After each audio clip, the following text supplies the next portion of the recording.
Obviously, you weren't here Thursday morning, and I discussed my abandonment issues.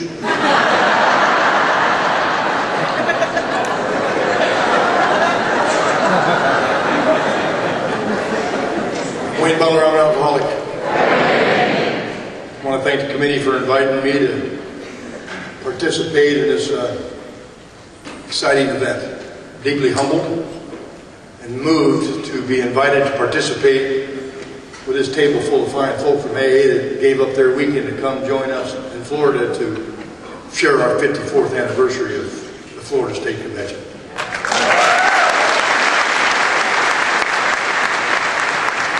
Before I get started to myself, it's been a very, very enlightening weekend for me.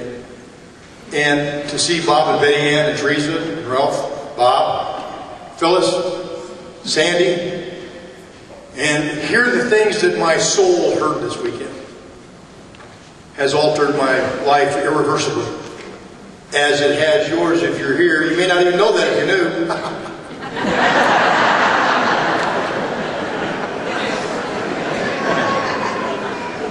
Man, I'm about a half a bubble out of plum on a good day. I am. You are one of the finest looking groups of disturbed people I've ever seen. And I've seen a lot of disturbed people in my day. I want to say that I've talked to a lot of alcoholics who have said I found God. And I always ask them, what's that mean to them?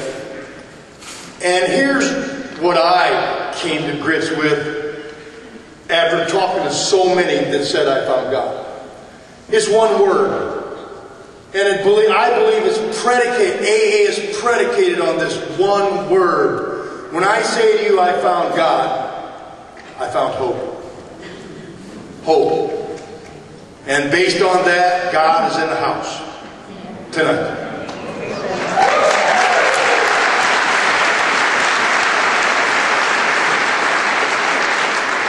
My sobriety date is November 8, 1977. Haven't had any booze, pills, powders, potions, or lotions that affect my emotions from that day to this. However, if you see me on the freeway, you probably think I need them.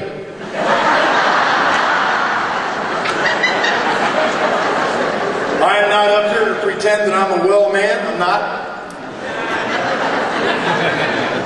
I am the best that I can be, that God and AA have made me through a series of surrenders that are ongoing today. If you're judging me by what I was like last week, last month, last year, or 10 years ago, too bad. You got the wrong guy.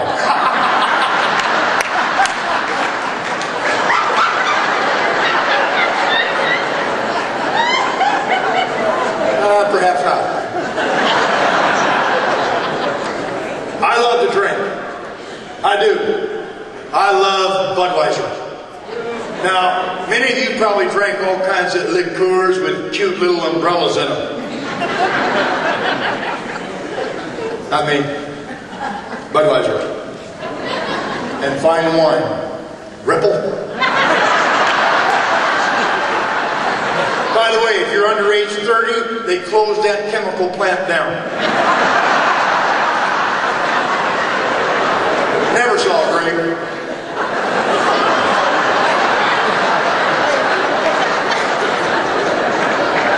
I also like Boone's Farm Strawberry Hill, I'll tell you what.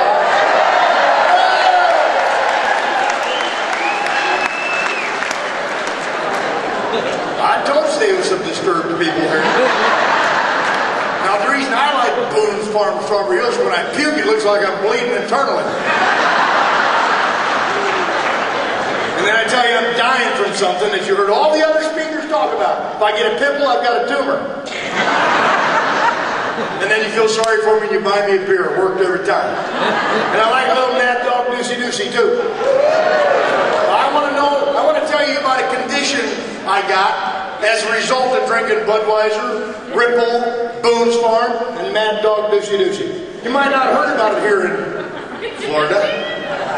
It's called alcoholic terminal diarrhea.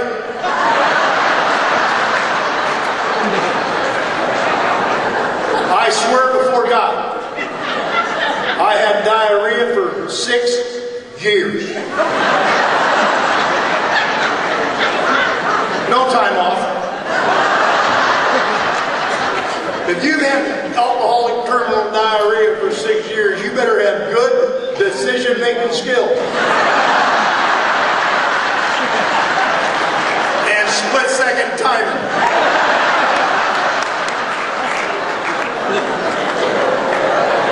Of which I had neither. I also want to suggest to you that I fit in the big book, and I love the big book. I want to put that out there before I go any further. I believe my sobriety must be authenticated by that book. I believe that. For me to be able to carry this message. According to Dr. Silkworth, this message must have depth and weight. Only you can judge the depth and weight of my message. All I can do is share my experience and hope that it bypasses the newcomer's head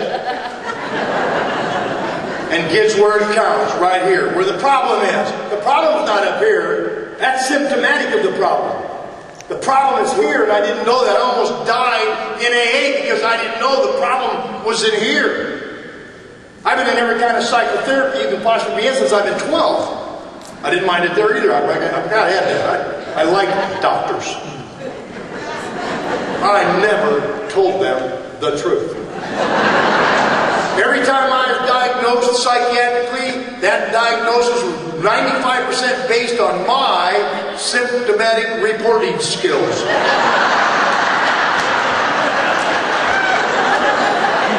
And it was always bad. I fit the doctor's opinion in the category of those who suffer from grave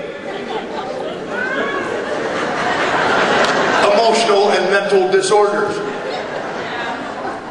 about whom, forgot that. Well, got something to do with honesty.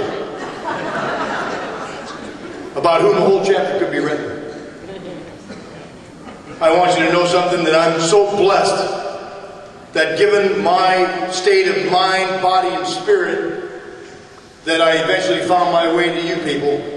And you exposed yourself to me so that I could see me. And you didn't expect me to change now. You hoped for it, you didn't expect it. I have a sponsor, and along with our theme of the green curtain out there, follow your sponsor is your friend.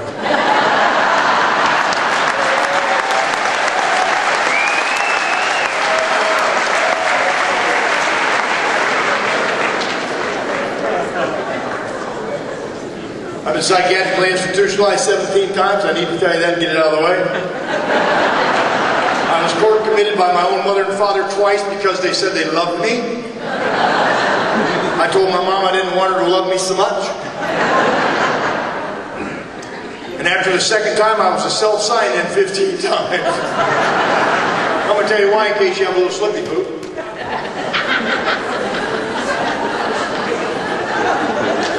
Given the way I drank, the way I looked, the way I acted, the way I smelled, I couldn't get a date on the street to save my life. But you put me in a co-ed psych ward.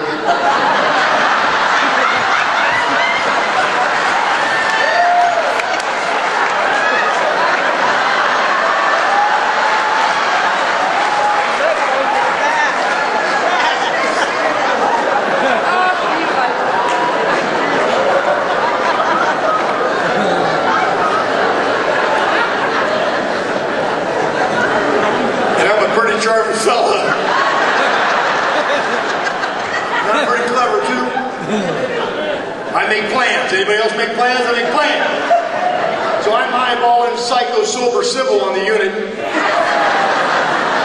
And I'm feeling lonely and I want some action. But she won't listen to me. She won't get up with me. Where I'm in the psych ward, they bring the med cart right onto the floor. And you line up to get your meds. Well, I eyeballed Psycho Sober Civil, and I saw she was about to take some Thorazine, and I thought, here's my chance. I watched her take it. And then I timed it because I knew the time was near. I'm gonna bust a move, you know what I mean? And about the time I decided to bust my move, my Thorazine kicked in.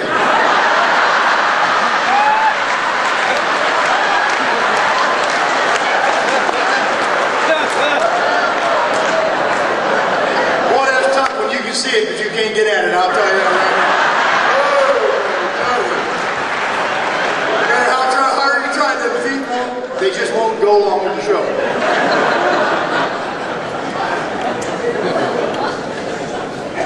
I come from an alcoholic home, and I'm going to stay in line with the rest of our message carriers because I agree with it that my family did not, could not, will never make me alcoholic.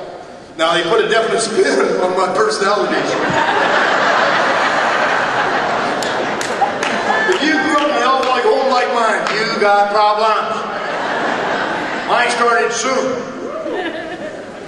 In the book Alcoholics Anonymous, they say that some of us seem to have been born this way. And as I look back through my 4-step inventory process, I uncovered and discovered that I seem to have been born with an interesting predisposition that had no idea it was going to end up one day in alcoholism. The best way to put it is, I was probably a potential candidate for Al-Anon. God bless you guys. You're glad I drank. I know you are. My father was a whiskey-drinking, barroom-brawling truck driver who ran illegal cigarettes out of Chicago and whiskey. My mother was the greatest character of all. She was a little German woman that, she was about 5 foot tall, 160 pounds, no fat, wrestler. And she loved to beat up men. She did. And she was tatted out from the neck down. Now this was 50 years ago. They used to call tatted women a painted lady. They say that to her once. She had a flying eagle tattooed on each forearm, and when she get mad at a man, you could just see the wings start to move. And she had a full double-breasted eagle across the back. That was my mom. God, she was fun to watch. She wasn't an alcoholic, but she sure liked to drink. My dad was the drunk. I have an older brother who's sober 29 years. I have an older sister who doesn't need help, it appears.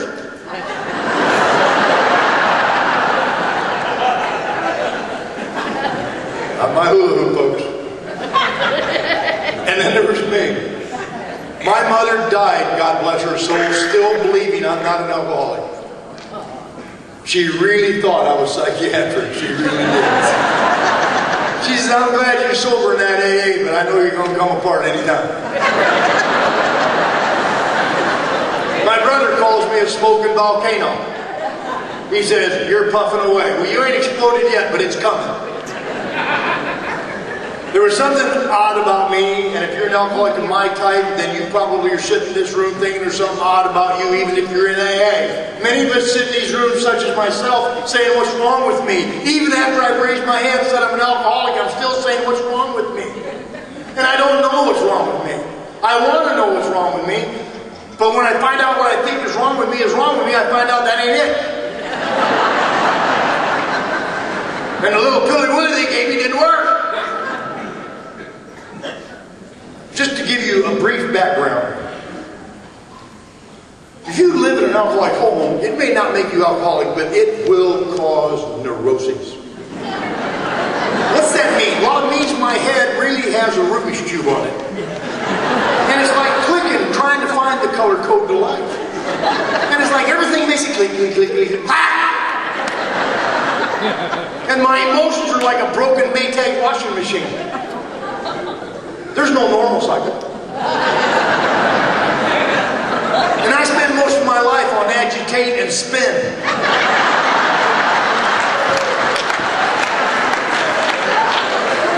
But I'll be hanged if you open the lid to the tub and pour in a couple of Budweisers, it balances the load.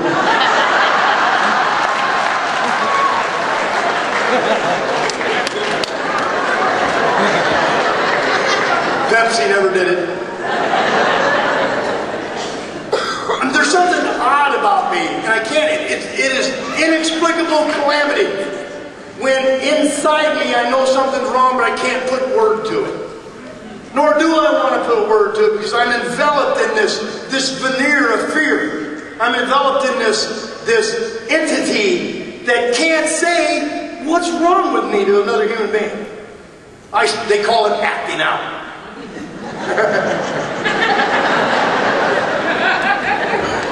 I love Teresa's stuff. Talk about acting out. Teresa is a stay. I'm 8 or 9 years old. Just to give you a brief insight, not a long one, just a brief one. Somewhere between the age of 8 and 9, I'm looking in my mirror. My mirror. Nobody's there, just me, us, we. I'm looking in the mirror and I'm saying to myself, Butler, it's too bad, pal. It's going to be a long life. And it's going to be lonely because you are butt ugly, pal. I swear I don't know where that thought came from. Mama Butler never one time sat me down and said, oh, you poor little son of a... Oh, you are so ugly. Just out of mercy alone, I'd put you back if I could. That's not what my mother said, but that's what I heard. When my mom said things like, Wayne, I love you.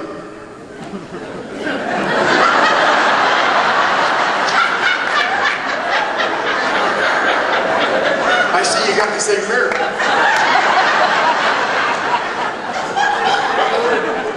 You know what? There's a lot of things happened to me in that childhood home that I'm not going to go into because this isn't the appropriate forum. Teresa went into it very well last night, and I could just say, right. Things that happened to a boy that wasn't supposed to happen to a boy. My life was upside down. Now, there's absolutely no... Here's something that I want to share with you newcomers that I almost missed because I wasn't paying attention. Victims don't get to stay sober. You don't.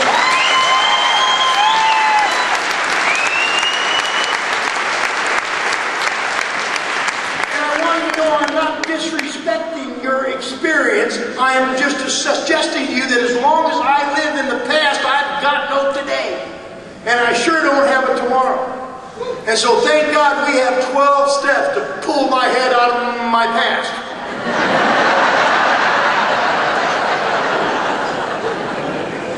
I told my sponsor one time I'm bipolar. I did. He says, I know it. He says, I've known for a long time you're bipolar. Really? Yeah. Yeah, you know what? One of these days you're going to be walking down 16th Street and you're going to hear the loudest explosion you ever heard. And I said, what's that? He said, it's your head popping right out of your ass.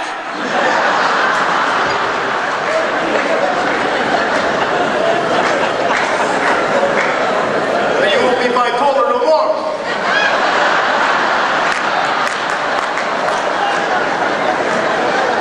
I'd have fired him if I knew I could. I was going to fire Barney one time, but he said, look around. Nobody else will take your case on, sport. He says, I'm in or it's Larry's Oasis for you. I'm getting hotter by the minute. 8th grade, they don't know what to do with me. I'm acting out. They call it acting out. I'm acting out all over the place. They send me to see what's now known as school psychologists. And I'm being given all kinds of tests. And in the early 1960s, they came out with a thing called the IQ test. I heard one of our speakers allude over the weekend to their spouse who was a Mensa.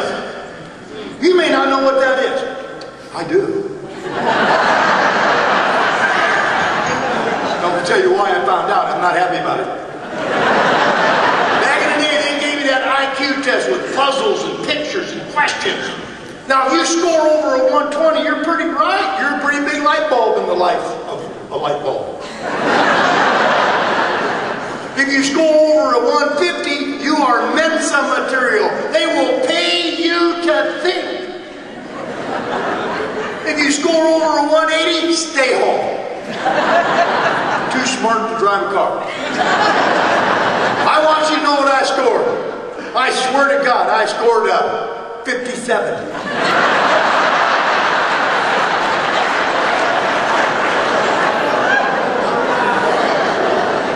I didn't cheat.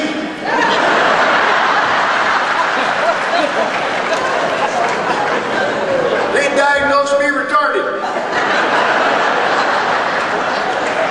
And I got put in a retarded class, and by God, I improved. I rode the short bus for 4 years. I want to explain something to you. I'll explain something to you. Here's what you're dealing with tonight. We had Bob. Successful contractor, yes? Ralph, educated beyond his means.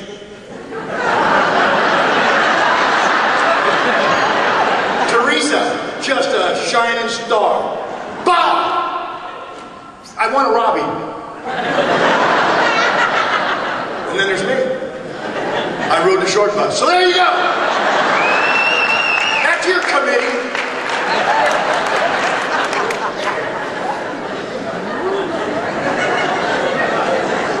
I'm going to say here a couple of things that took me by surprise.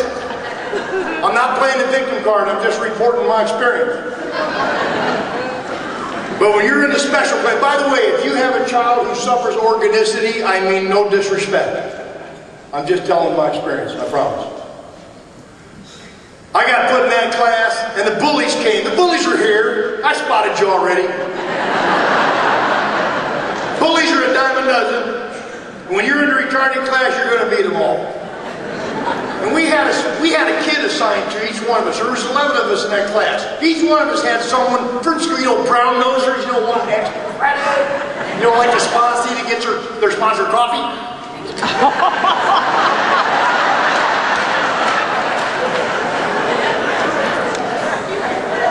They assigned a kid named Tom, and Tom had me all the way through school. His job was to keep me out of trouble. It wasn't hard. We didn't go to class.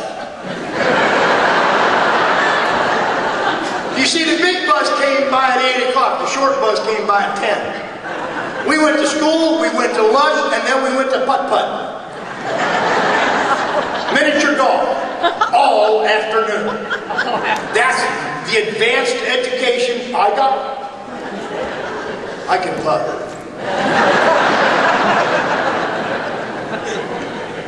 Some bullies got a hold of 3 of us kids in that special class on a Friday night. They locked each one of us in a hall locker on Friday night, and they did not find us till Monday. Those other 2 kids who suffered organicity came out the way they went in. I came out just a bit different. I had to come to you to find out I was harboring a resentment.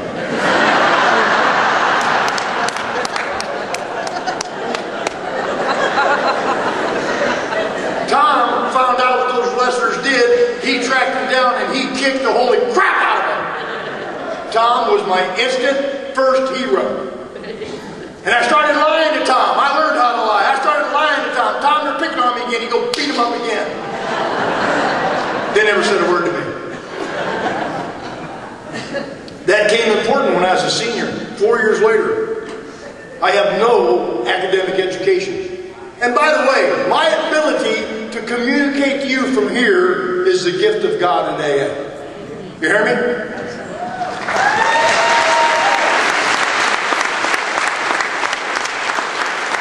When I was a senior, because by the way, they don't give you tests, they pass you. So in my senior year, Tom takes me to the senior dance. I've been in the special class since the beginning of the 9th grade. Tom takes me to the senior dance. I'm standing up against the wall and I'm watching everybody dance, and I'm not quite sure what's going on over here.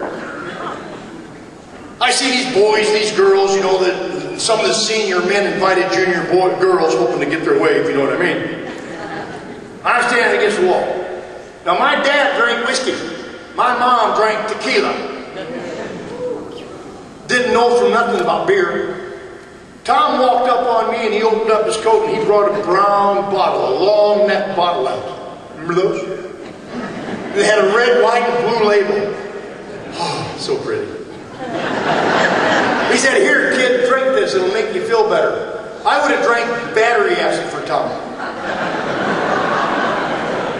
I guzzled it down, let out a big old belch, and I said, "Tom, that tastes terrible. I want a Pepsi-Cola." Tom said words to me I'll never forget. He said, "That's okay, kid. You'll get used to it." Now, Tom is a normal drinker to this day. Tom is a friend of mine to this very day. Tom does not, he's only been to one AA meeting, and that was to give me a 5-year cake. He's never been back since because he thinks you guys are strange. He's happy for you. He thinks AA is a de-retarding program. He does. He does. I'm not going to try to straighten this thinking out later. Tom, here's what Tom meant when he said I get used to it. You see, Tom got drunk the first time when he was little, got a disorientated, thought he was in the bathroom, he was in his bedroom, peed in his dresser, and almost went crazy trying to flush it. And he said to himself, I ain't never doing that again, and from that day to this, by his own word, he's never done that again. That's what he meant, that I would get used to it too. And of course he would think that. He's one of those.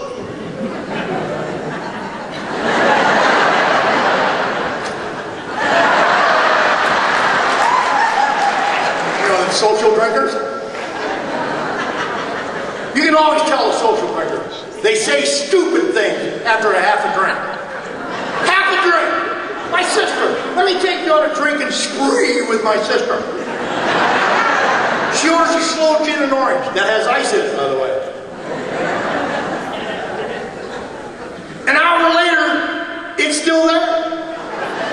But the ice has melted and risen above the liquor.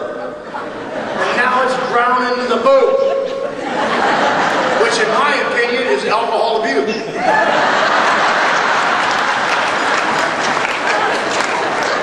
I am more preoccupied with my sister's drink than she is. And I finally say, Sharon, you gonna drink it before it melts?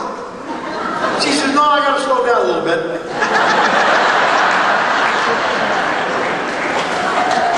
I'm starting to feel it. You've all heard that, I know you have, just not in the mirror. I have never in my drinking career said I better slow down. Not even driving a car drunk. I'm starting to feel it. Somewhere between 4 or 5 Budweisers, I got so good looking I couldn't stand it. I did. My IQ jumped up to about 320. Had me a plan. How many of you have got a treatment plan of your own? Now there's a group of girls over here that are brand new, and there's a couple of guys over here brand new. We know you have a plan. Scott R. used to say it a whole lot better than I will, but all I can do is tell you what my plan was. Many of us have our own plan for treatment, for the treatment of alcoholism, and here's my plan, and this is why I have a sponsor to this day. Because I have a plan.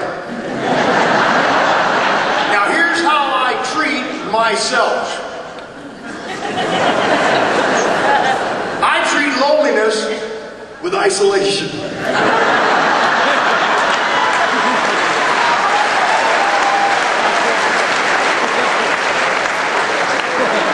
When I'm lonely, I go up into my own room and think about it.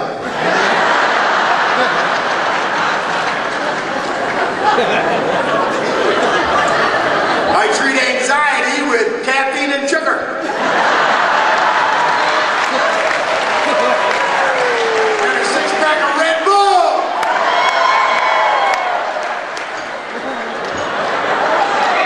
If I had any teeth, I'd grind them.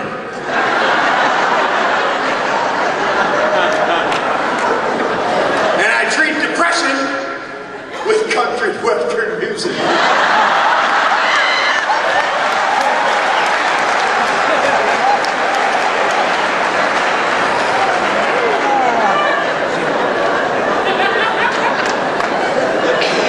So I had a plan. I looked down that dance floor and I bought me a blue-eyed blonde dancing with some loser.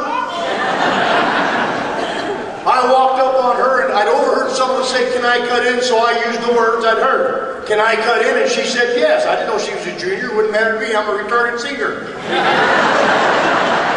She said yeah. We danced. And then we danced again, then we danced again. Then she had another sympathy dance for the special ed kid. We danced the rest of the night. She started liking me. Some of you newcomers understand that. We found out later that night sex meant 2 people.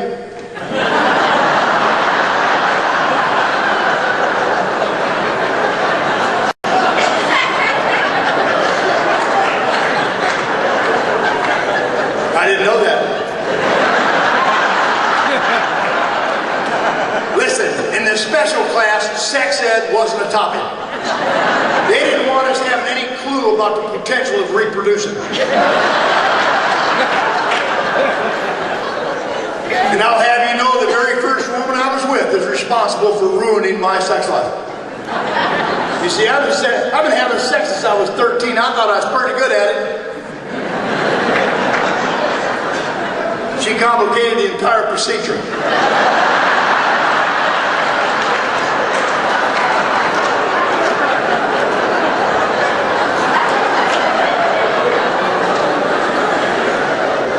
Tom told me I had a great time. We went back to class. It was only a few weeks from there. Graduation was like 9 weeks away. And a couple of weeks before graduation, I got called into the principal's office. Tom come and got me out of the special class and took me to the principal's office. And there sits my mom and dad. And I look to my left and I see her, Bonnie.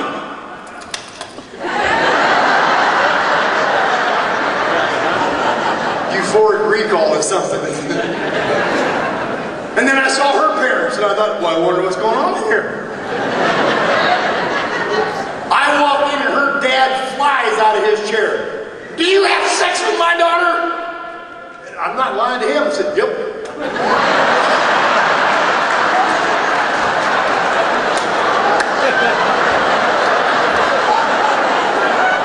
I said, can I do it again?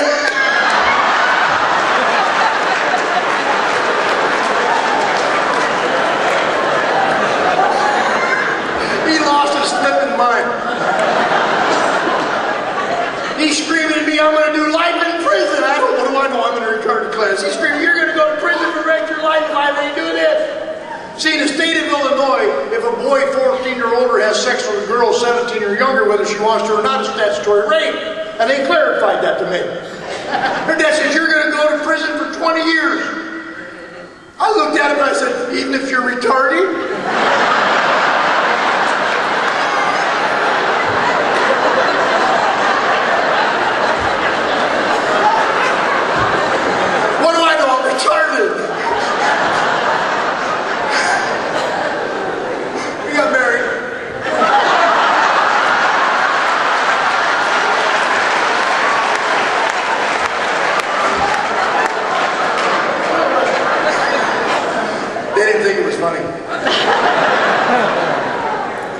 And then a year later, I'm in the Navy and I'm in Vietnam. By the way, they didn't give you an IQ test back in 1968.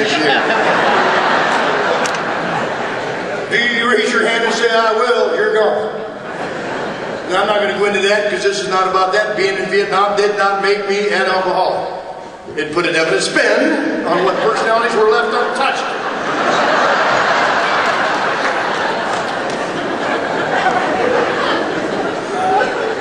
I came back to Vietnam the first time. My first wife and I got divorced. Shortly thereafter, I'm driving in a car. I don't know from a blackout. I don't know what a blackout is. Apparently, I'm in a blackout. And I'm coming out of a blackout driving a car.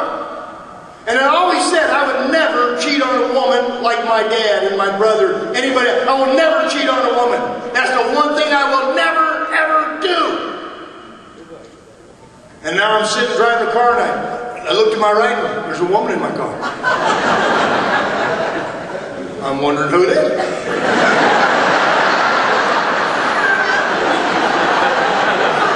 Have you ever been afraid to look over there?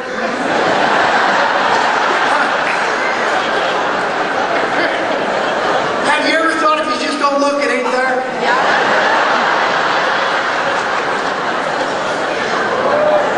So I'm trying to get a glimpse of who this person is without being obvious. And then I notice she's wearing a flippin' wedding ring. And I've done it now. I'm with a married woman. And then I heard her say to me, what's the matter, honey? I may be retarded, but I know a term of endearment when I hear it. I said, honey, this is a bad thing to say on your honeymoon.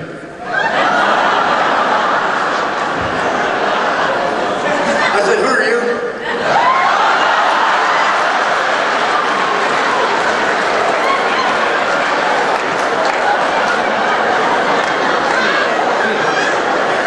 I'm glad you guys think it's funny.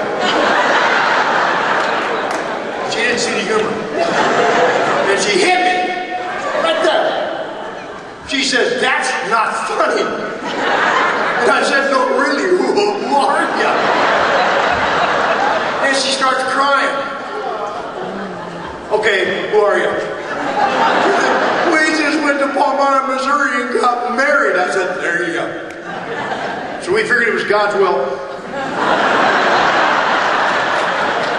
So we stayed married for just one day at a time for 12 years.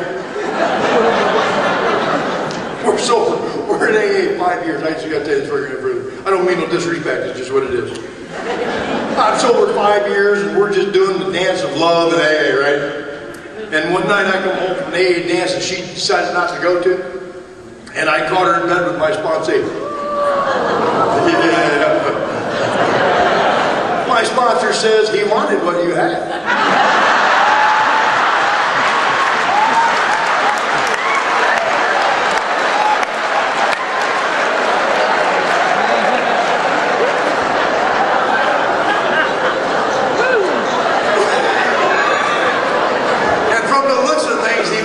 Go to any length to get it.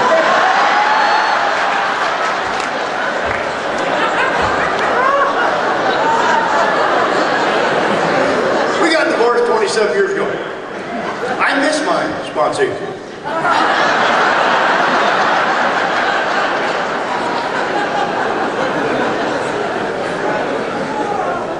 I'm in and out of institutions. I go back to Vietnam for the second time because I can't stand the second marriage. I mean, I volunteered to go back to Vietnam, and I got to tell you something, ladies and gentlemen, I was hoping that I'd get whacked. I was. I don't have the courage to kill myself. But I'm figuring I'd get somebody to do it for me, and just my luck, couldn't get it done. I come back from Vietnam, and I got off that ship from 32nd Street, San Diego, and our captain told, well, through the chain of command, he informed us that we should not wear our uniforms and medals off the ship, and I didn't understand that. I got off of that ship with 3 of my buddies, and we were loaded down with medals. I don't mean no disrespect. I'm not pretending to have medals I don't deserve. We walked off that ship in dress blues. We got over to the 32nd Street underpass, and we were pelted with urine bags. We were pelted with paintballs. Not the gun type, but I developed another resentment. I quit that day. The shock to my system was so great, I said, screw this. And we all went in town, and I got Budweiser, they got what they got, and we turned angry. I'm not blaming, I'm reporting. You hear the difference? I want you to know, if you're new, I have no threads of resentment towards that at all today, because of the grace of God, AA, and the 12 steps. But that made a turning point. It didn't cause me to need a drink. It just fueled the fire that was already burning inside me that I didn't know about until I found you people who got a book called Alcoholics Anonymous. It took the combination of you people and the book. I don't know if the book alone would have done it for me. That's not my experience. It was the people in the book. And I want to tell you about that. I came back and I couldn't live with my second wife. I'd done some things I couldn't live with. I was so afraid I'd hurt my little girls. I moved out and I ended up on the street. I remember I went in Larry's Oasis and started drinking at Larry's Oasis. My weight was down to 146. I want you to know something. That's my psych report. My weight, 146. I'm 6'3½". I tell you what, I weigh 245 pounds right this minute, and I'm really happy about that. But I want to describe a moment of pitiful and incomprehensible demoralization. I'm sleeping in a dumpster behind Larry's Oasis. It's a BFI.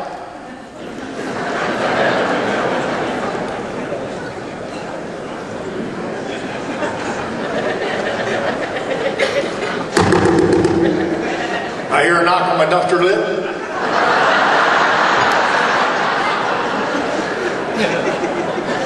I was home.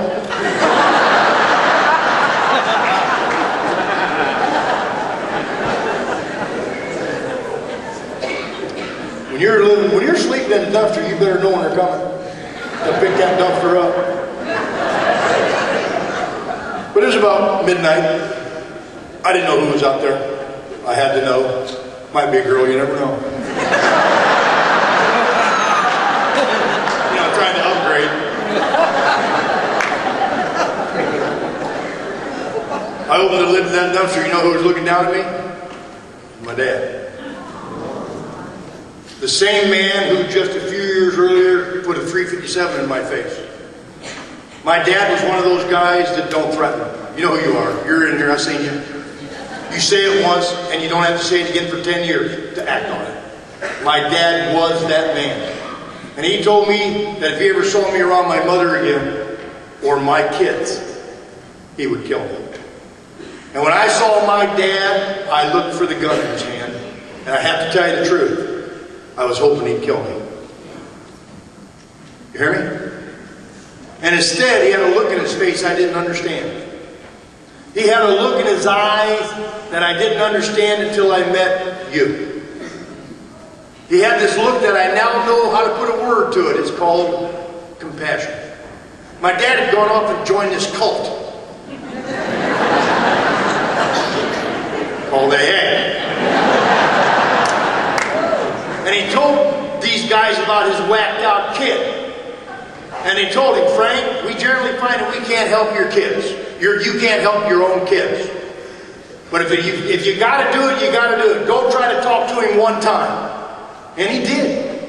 He looked down at me and he said, Wayne, I said, yes, sir. Do you want to come home with me tonight? And I looked around my little room.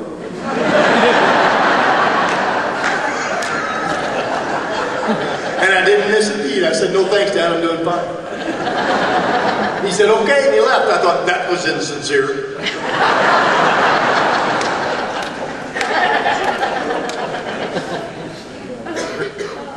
He left. It occurred to me he knew where I was. I got a little paranoid. Any other paranoids in the room? As they look around.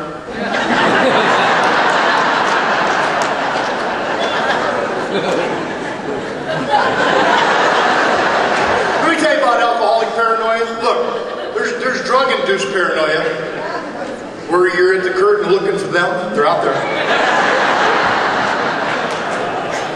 That's drug-induced paranoia. Here's alcoholic paranoia. It's when I'm driving my car and I think the car in front of me is following me.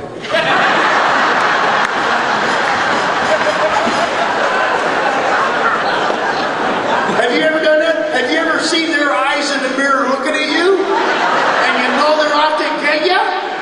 So I turn off to see if they're following me. Now I don't know where they went, so I go look for them.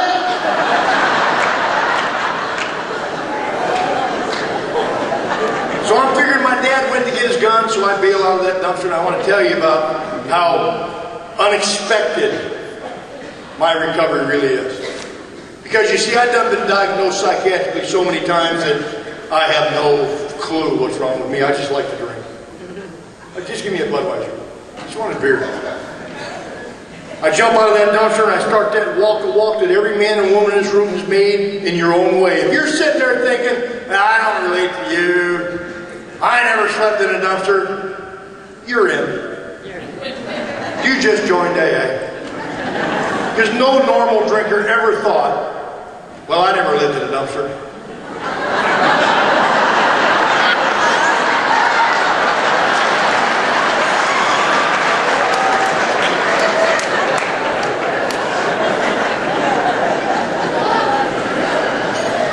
Maybe your bottom started from the front seat of that Cadillac you parked on your front porch. Or that closet you came to in. Or that basement floor you were stuck to. It's all relative. It's all about location.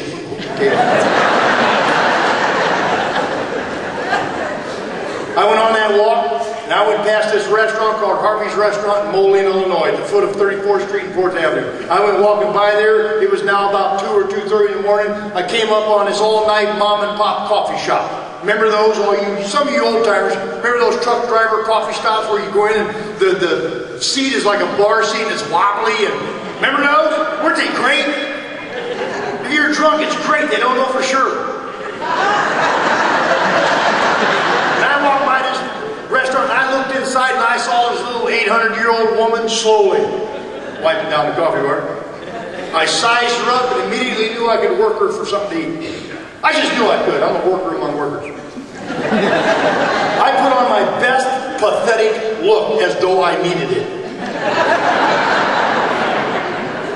I go stumbling in the front door of that restaurant. She sees me and she like makes a beeline for me. She's got a glass of water in her hand, sets it down in front of me, says, "What can I do for you, sweetie?" I'm trying to work her, and it isn't going so well. And I went into action. I told her about the alcoholic home I lived in. I told her about the violence. I told her about the physical conduct that I didn't understand. I told her about being tied up in the basement as a babysitter. I told her about things I'm not going to talk about from this podium tonight. And then I told her about the retarded class. I told her about the constant humiliations from the bullies in school. I mean, I got tears rolling down her eyes. I told her about Vietnam and the terrible things I saw and did there. Tears were rolling down her eyes. And then I thought I better cry to her. It won't look real. And I moved in for the burger. Ladies and gentlemen, I want you to know I found out later why she was really crying. My story didn't move her at all. She'd been used to it. She'd heard it 1,000 times. She was in a program called Al-Anon.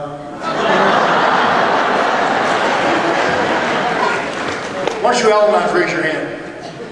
I just want to see where you are.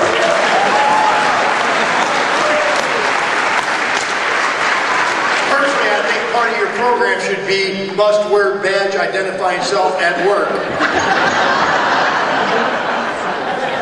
And I'm going to tell you why she was so happy I was there. You see, her husband Harvey was having a hard time staying sober.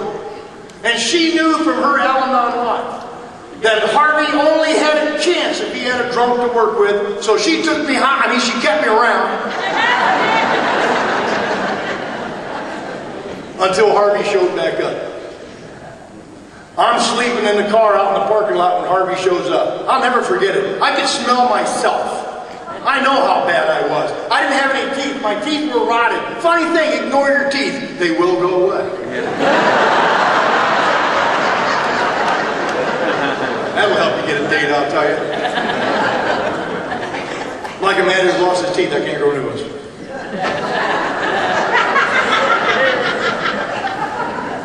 Now Harvey, I want to tell you about Harvey.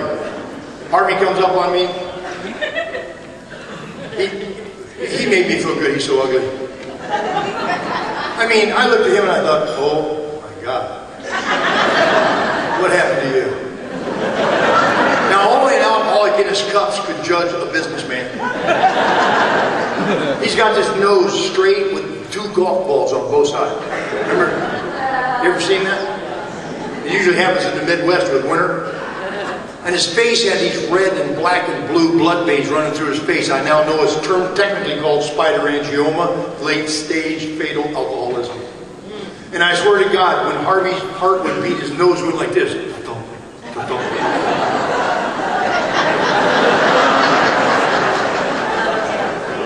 He shakes my hand, he puts something in it. It's a round brass coin that I knew wasn't worth a plug nickel. I opened up my hand, and it had these 2 A's on it. Meant nothing to me. Flipped it over, because he said, turn it over.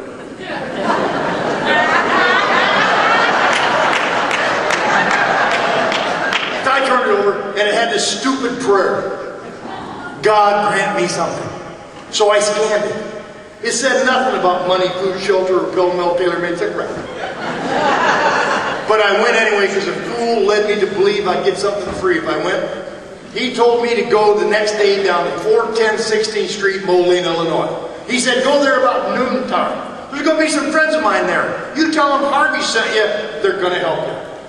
What I heard was money, food, shelter, and something. You hear me? He told me when I got there to look into the cellarway, there'd be a light bulb hanging on a cord. He said, if the light was on, go in. They're expecting you. If he'd have told me I was going to AA, I would have never went. He tricked me.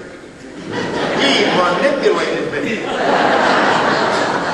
I swear I got there the next day about noontime, just like he said. I looked down the cellarway, and there was the light bulb hanging on the cord. Harvey said it was on, Gwen. It wasn't on. It was flickering on and on. And I'm watching the light, waiting for it to stay on. Now I'm thinking, you know, thinking. It must be code. I wonder what it means. And I'm not going to go with the light now. I'm experiencing alcoholic neurosis.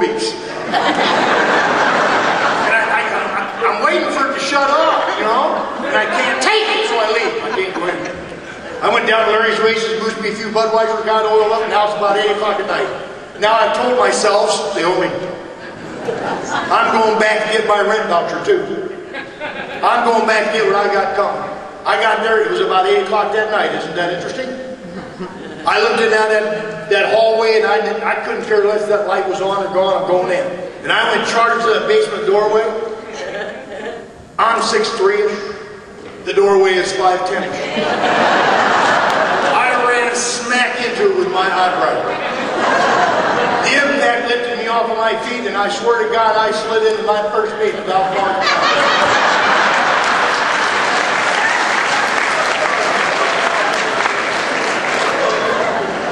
About 6 feet inside the doors, this round table with 6 or 7 old fools, must have been talking about death and dying. I slid right between two of them. And this old crusty, ugly buzzer got up out of his chair, and here's precisely what he did.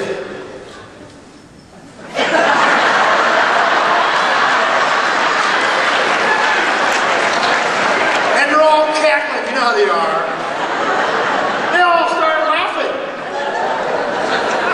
And this guy growls at me. And he goes just like this. Slide right in here, you big dummy. We got a wrench to fit every nut that comes in the door.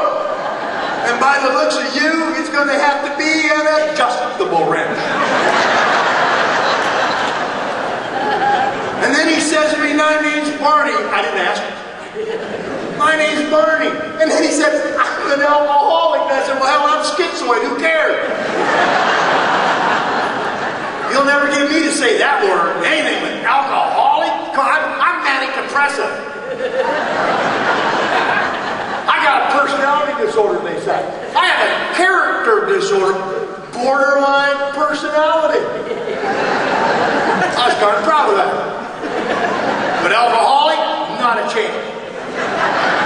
I just drink beer. He says, my name's Barney, I'm an alcoholic, and then he says, and I'm going to be your sponsor. I've been in AA less than 30 seconds.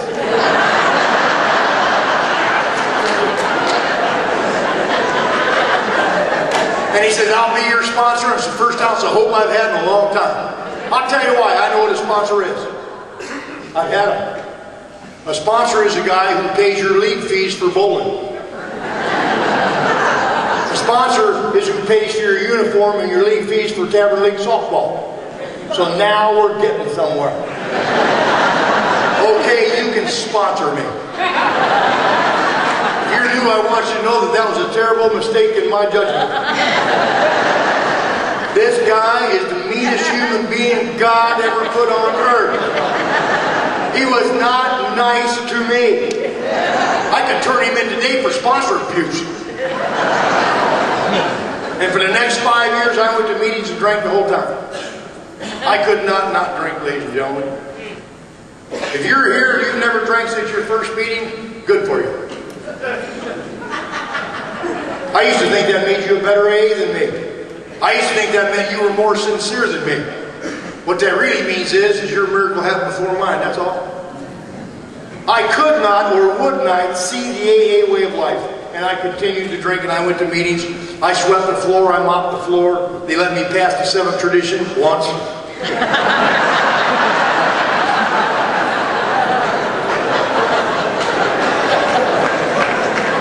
I paid it back.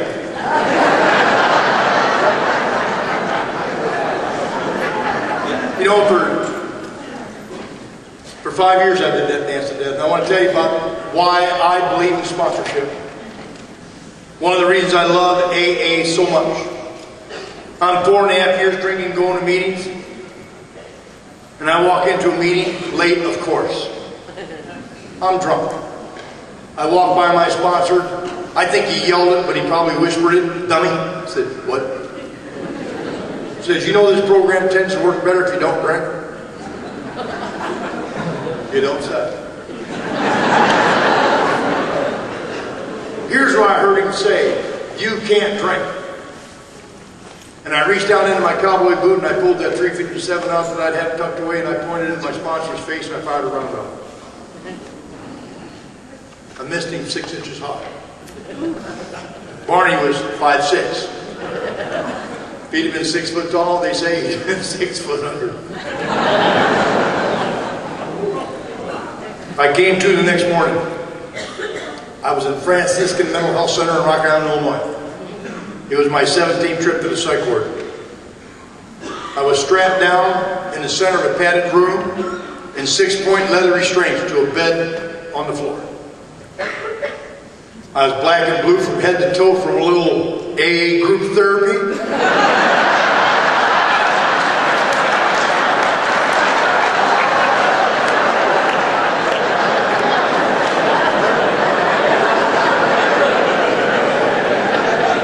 Apparently I picked the wrong guy to shoot at. I mean, I had broken ribs, I was tore up from the floor up. Nobody cared. I had a visitor that morning. You know who it was? Yep. Barney. He was like a maggot after a bad piece of meat.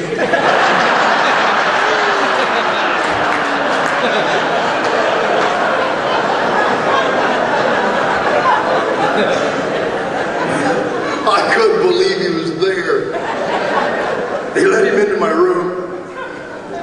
He's walking around out naked. You know, they took away, the state had given me false teeth, they took them away. They was afraid I'd bite through the straps. Or choke, I suppose. Barney's walking around my bed and he's looking down and he's going like this. That's how they are. Mocking you all the time. Then he says, dummy. I said, yes, sir. He says, there's something wrong with you. Finally. He says, I don't even know if you're alcoholic, you might just be nuts. And I'm laying there thinking, don't talk to me like that. I know where you live and they gotta let me out of here someday. It's like you had ESPN. He says, you know what, dummy? They're talking about keeping you and studying you a while.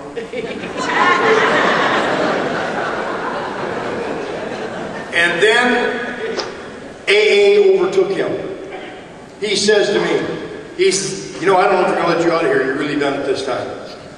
I don't think I can pull strings to get you out of here. You got trouble.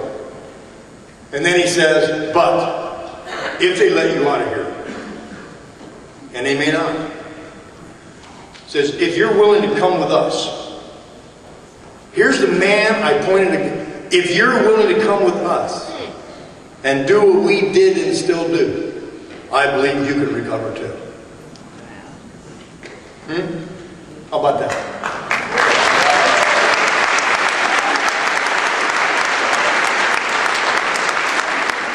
However, he did tell me later he was glad they kept me for a while. And then he went to board of psychiatry because Barney did volunteer AA service at that psychiatric hospital every Tuesday and Friday showing movies about AA. And they released me to him. And I want to tell you about, well, I hope you've heard AA through this. Isn't this, this is a living, walking 12-step cult that took place the AA way. There's no way to predict how any of us are going to get here. I got released to Barney's care, which frightened me. On November 7th, on November 7th, Barney says to me, can you go tonight without a drink, meet me tomorrow, and help me set up for the noon meeting? I lost my mind. I said, Barney, you know I can't go the rest of my life without a drink. He goes like this. Let's try it again. Do you think you can go just tonight? Now I know he's mocking me again. Without a drink. And I screamed at him. I said, look, you old fool, there's no way I can go the rest of my life without a drink. He said, okay, how about midnight? I said, that's a piece of cake.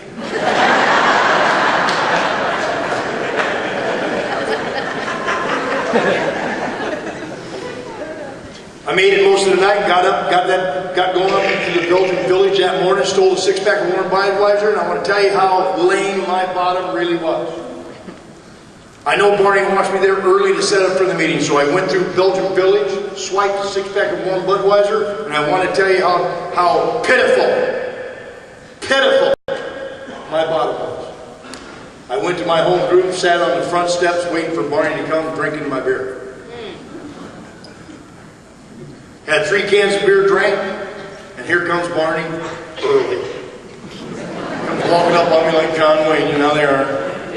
Doesn't look at the beer, looks in my eyes instead, causing me to notice the beer. And he said, "Dummy," I said, "Yes, sir." He said, "Why don't you come in and help me set up for the meeting?" And I said, "I'll be right in, because I've got 3 more cans of beer to drink." I don't believe you can get any more hopeless than that. It's not about how much you drink, or how long you drink. See, alcohol was doing something for me spiritual. It was taking a guy whose skin is too tight, the world was too frightening, and making room for me. Makes room for me. Everything in life is now tenable. But when Barney went in, something came over me, and I decided to hide those other 3 cans of beer in the bush. And I went in to help Barney set up for the meeting. And I noticed Tom, the newcomer, was at the coffee bar working the stand. You know, he'd asked Barney to sponsor him 14 days ago. Now I don't have Barney's undivided attention because Tom's working the stand. Tom didn't help me set up the meeting. He worked the stand. And every day Tom would say, "I'm Tom, I have 3 days.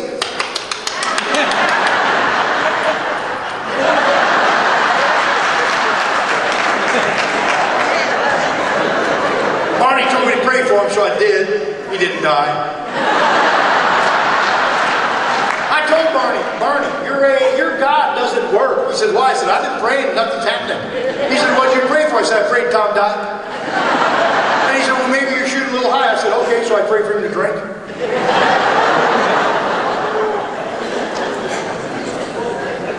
I'm sitting there in my loser chair.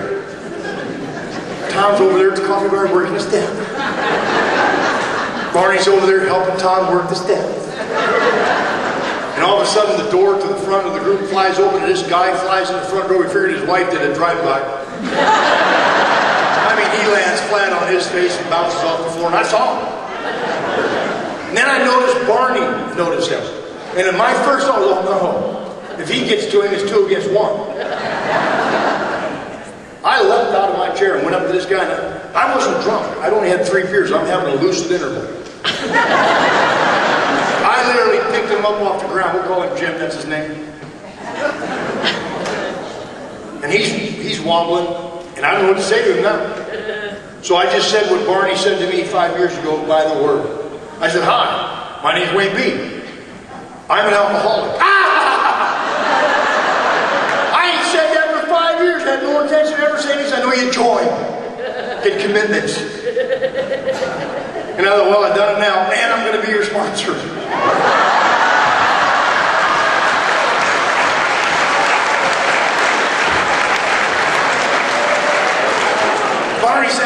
Barney heard me say sponsor, he got out of, he abandoned Tom. Let me tell you, like that.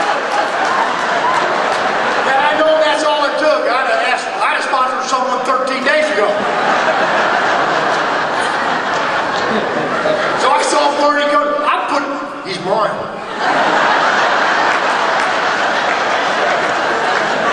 I pulled Jimmy behind me. Barney gets a score from my face. Barney knew he held my life in his hands. He could have said, "Dummy, you can't sponsor him till you've worked all 12 steps. Dummy, you can't sponsor him till you've read the big book." But you see, he has experience. Trumps everything else. Experience trumps everything. Our program is based on what? Experience.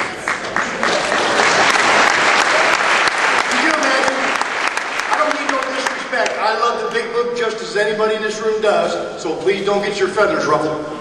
But could you imagine if Bill Wilson was getting sober? Bill Wilson got sober December 11, 1934, and the first drunk to respond was Dr. Bob. And he took his last drink on June 10th. From December 11th to June 10th, no success, right? Could you imagine what we say to Bill today? Bill, Bill, you quit talking to those drums till you write the big one.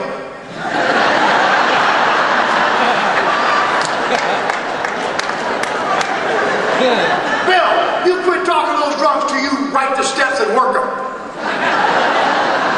Bill, that guy that hung himself in your house, that's not what we mean by hanging there. You know what Barney said to me? He whispered in my ear, dummy, don't talk to me like that in front of my sponsor. I'll lose power.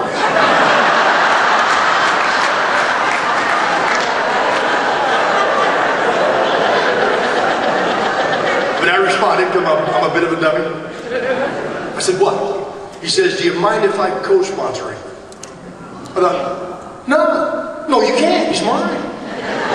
I didn't have a co-sponsor. You've had me for 5 years. It's my turn, by God. That's not what I said. That's what I thought. What I said was okay. And then Barney says, if you two dummies expect to stay sober, then you get busy grabbing newcomers, you get them in here right away. You know what? The old timers had our back. They knew my life depended on working with a newcomer, even newer than me. And by God, me and Jimmy leapt into action. We were taking people. Back then there wasn't hardly any detox or treatment centers. We went right to taverns looking for people passed out. We tried to get people shooting pool, but they'd hit us with a pool cue. They weren't interested in saying, hey, lingo. And so we switched our tactic and we went to the bars at 10 o'clock at night, and the ones that were passed out, they came to it, the midnight meeting of Alcoholics Anonymous. I swear to God, me and Jimmy sponsored 37 guys in our first year. We was almost killing them, I swear to God. Good thing the old timers helped us or they'd have been dead for sure. But we were sober. Last November 8th, me and Jimmy both celebrated 32 years.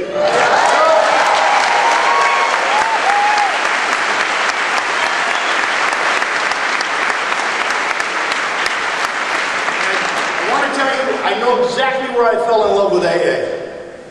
And I want to tell you where. It was here. In a place just like this.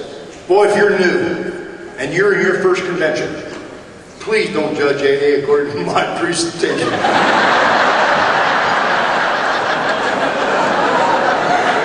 And if I made you uncomfortable, Sandy's going to help you in the morning.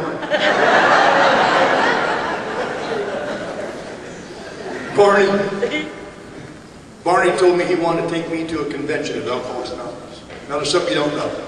I still smelled bad in 3 weeks. And I lost my teeth. I'm where they were. I still weighed 146 pounds. I was not a vision for you.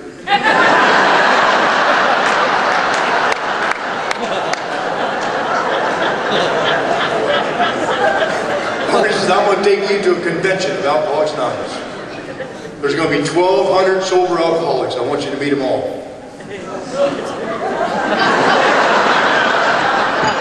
And then he says, I'm going to buy you a new set of clothes. Now, we're getting somewhere. So he took me to his favorite department store, the Salvation Army. He says, if that bothers you, just tell him we went to Salvadori's. So this is November 1977. I want you to know something. Disco is out. At Studio 54. They donated it to the Salvation Army worldwide. He took me shoe shopping at the South. They had rows and rows and rows of lime green double-lit polyester leisure suits.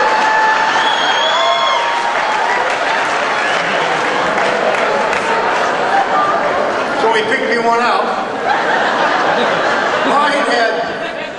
Mine had bright yellow lining with dark green tennis rackets. I play putt-putt. You know what I mean? We went over to the shirt department.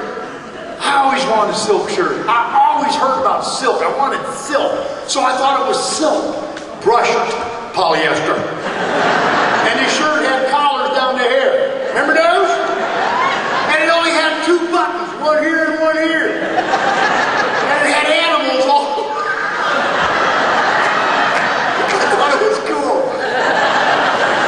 He made me wear a flip and tie.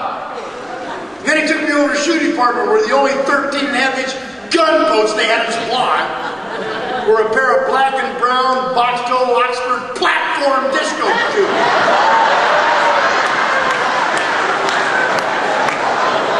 I went in that Salvation Army 6'3" and I came up 6'8".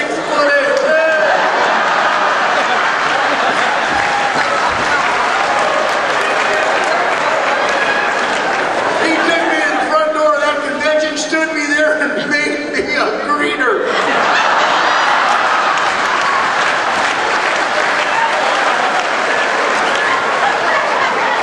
It wasn't that funny. Now I want to tell you about the 6 members of AA who gave up their weekend to come carry the message to a knucklehead like me. A guy by the name of Chuck C. And he had his wife Elsa with him. A guy by the name of Norm Alpy. A lady named Dottie Shore. Tom Brady from Charlotte, North Carolina. And a guy by the name of Johnny H. and a guy by the name of Clancy R. And they thought it was funny too. See, Johnny had heard the story about me trying to shoot Marnie, so when he got up on me, he put me up against the wall. He's patting me down. I said, what are you looking for? He said, probably not what you're thinking.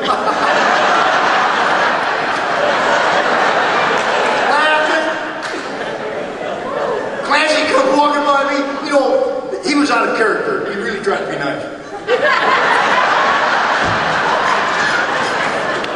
He waited until he talked.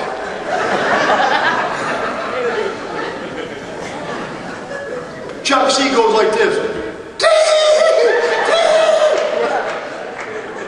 I didn't like that at all. But Elsa tried to get near me, he pulled it back. Dottie Shore kissed me on the forehead and I felt her lips moving in laughter. Norm Alpy, he laughed fast. I didn't have time to catch up. When Tom Brady came by, he made it all the way past me before he busted out laughing. I turned to Marty and I said, God damn it, Marty! Are they laughing at me? I got tears, real tears rolling down my face. Are they laughing at me? And Marty goes just like this. Well, yeah. Yeah, they are. You're a sight to behold. And then he gave me the good news. He says, you know what, dummy? I said, what? He says, have you ever learned to laugh at yourself? You'll never be left unamused.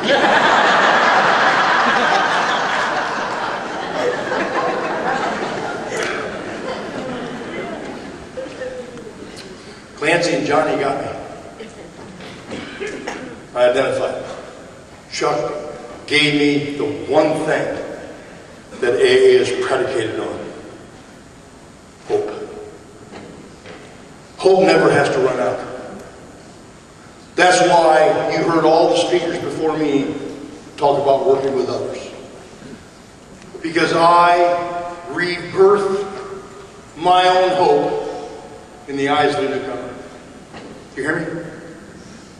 And my life has not been easy by my own doing. I no longer blame anybody for any handicap in my life. I take responsibility for my actions and my failures to take needed action. Every speaker this weekend has told you how human they really are. Yes, we are. I'm not even a speaker. There's a speaker right there on the post. I don't know. That's a speaker! Don't do that to us. Please, don't do that. I'll speak for myself. Don't do that to me. I'm not a speaker. I'm not special. I'm a man who knows what I owe. And I owe AA and God everything.